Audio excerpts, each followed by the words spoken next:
जहां तक माहौल भड़काने का सवाल है तो रामनवमी पर भारत के कुछ राज्यों में हालात खराब करने की कोशिश हुई। माहौल और सांप्रदायिक सौहार्द को बिगाड़ने की साजिश की गई। इसकी तस्वीरें एबीपी न्यूज पर आपने देखी भी, लेकिन अब हालात जो है वो सामान्य हो रहे हैं, जिंदगी पटरी पर लौट रही है।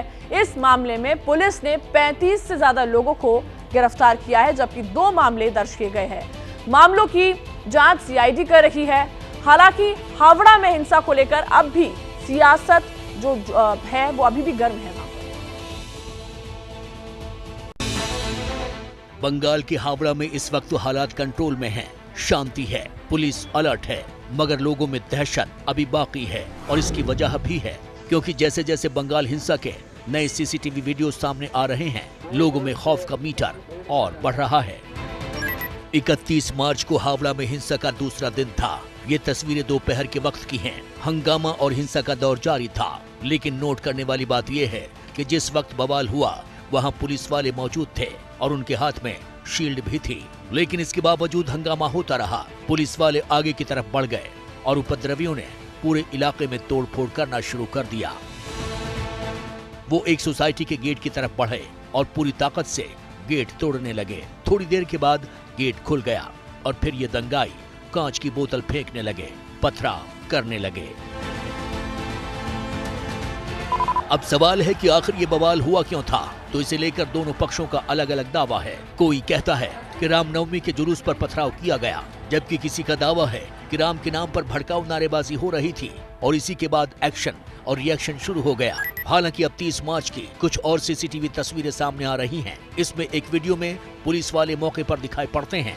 जैसे ही पुलिस वालों की एंट्री हुई, कई लोग भाग खड़े हुए, जबकि 30 मार्च का एक दूसरा वीडियो भी फ्लोट हुआ। इसमें एक गेट बंद दिखाई देता है, लेकिन थोड़ी देर बाद गेट खुल जाता है और फिर पुलिस के जवान भीड़ के पीछे दौड़ते दिखाई दिए।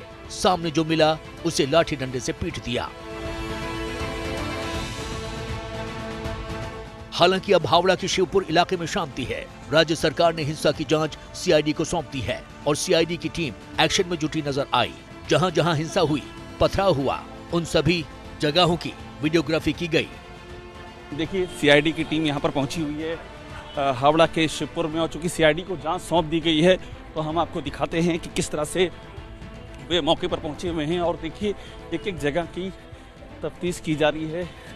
पूरा जहां पर घटनाक्रम था वहां की जानकारी ली जा रही है।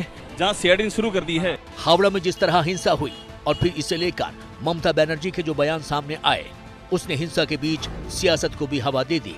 बीजेपी लगातार ममता बनर्जी पर तुष्टीकरण का इल्जाम लगा रही है, जबकि तृणमूल कांग्रेस की तरफ से भी काउंटर स्टेटमेंट सामने आ रहे हैं। लेकिन इस सब के बीच पहली बार पश्चिम बंगाल की सरकार ने, ममता दीदी के मंत्री ने माना कि हावड़ा हिंसा को जिस तरह हैंडल करना चाहिए था वो नहीं किया गया।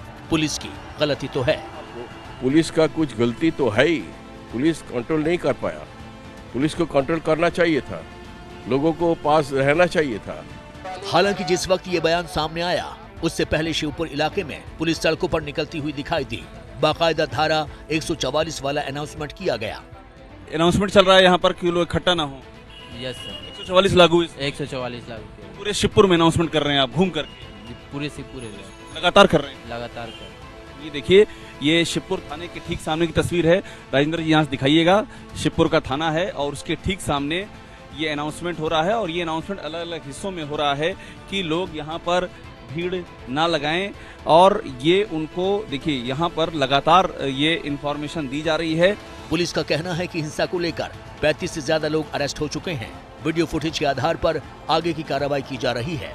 लोग जाकर के लोगों से बात कर रहे हैं, लोग आ रहे हैं। ये बात सही है कि पुलिस एक्शन में है, इसलिए कई जगहों पर हालात सामान्य भी दिखाई दिए। जिन इलाकों में पथराव हुआ था वहाँ लोग अपनी दुकान खोलते नजर आए। जहाँ दरवाजा हुआ करता था वहाँ पर कांच के टुकड़े हैं, ये बताने के लिए कि इस दरवाजे से न जाने कितने लोग आए और गए, लेकिन पत्थरबाजों ने दरवाजे को तोड़कर यहाँ पर सिर्फ ये टुकड़े छोड़ दिए हैं। हावड़ा में हो रही घटनाओं में शिवपुर का एक ये भी साक्षी है। ये एक प्राइवेट स्टोर है जहाँ पर लगातार लोगों का आना जाना लगा रहता था, लेकिन अब जो स्थिति है वो देखते ही बनती है। जहां पर न तो दरवाजा बचा है और ताला टूट गया है, सारा सामान टूट गया है। फिलहाल स्टोर की सफाई जारी है, लेकिन सियासत अब भी जारी है। बीजेपी का इल्जाम है कि ममता बनर्जी के बयान के बाद ही बवाल शुरू हुआ। अगर बंगाल की मुख्यमंत्री ये बोलती हैं कि यदि किसी मुस्लिम के घर के ऊपर पथराव हुआ तो मैं बर्दाश्त नहीं करूंगी, मुख्यमंत्री को या तो कुछ नहीं बोलना चाहिए, एक समुदाय कहना चाहिए हम हिंसा बर्दाश्त नहीं करेंगे। आप एक समुदाय का नाम लेके कहेंगे दूसरे समुदाय के बारे में तो इसका मतलब आप प्रोवोक कर रहे हैं। 1946 16th of August, direct action day by Muhammad Ali Jinnah, the worst effect was on Bengal and that was 17th day of Ramzan. हालांकि ममता बनर्जी का कहना है कि हिंसा को बीजेपी ने ऑर्केस्ट्रेट किया। मना करने के बावजूद दूसरे रूट से रामनवमी की शोभा यात्रा निकाली। सवाल आरोप प्रत्यारोप का नहीं है, सवाल लोगों की जिंदगी का है, क्योंकि बयान देने के बाद नेता चुप हो जाते हैं, लेकिन हिंसा और दंगे की वजह से नुकसान तो जनता का ही होता है।